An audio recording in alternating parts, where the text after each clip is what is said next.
वक्त हमारे साथ अरबाब चांडिया साहब खड़े हैं जो कि सीनियर रिपोर्टर हैं और असेंबली की बीट और गवर्नमेंट बीट डील करते हैं। उन लोग भी प्रेसिडेंट का इलेक्शन लड़ रहे हैं कराची प्रेस क्लब का। आइए उनसे मालूम करते हैं कि उन्होंने क्या सोचा है, क्लब के मेम्बरान की आइंदा की हिकमत उनकी क्या होगी। सर जी अरबाब चांडिया साहब। जी बहुत शुक्रिया, आपने मुझे मौका दिया।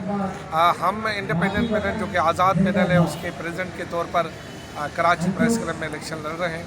उम्मीद है कि कराची प्रेस क्लब के मेंबरान अपने उस वोट जो कि उनका हक है उसके सिलसिले में हमें महरूम नहीं करेंगे और हमें कामयाब करेंगे। जहाँ तक आपकी बात है कि हम कामयाब होकर क्या करेंगे, सबसे पहले हम कराची प्रेस क्लब की रौनकों को बहाल करेंगे, क्योंकि शहर की रौनकों को जिस तरह मांद किया गया इस तरह कराची प्रेस क्लब की रौनकें भी ज़रा मांद ही रही हैं।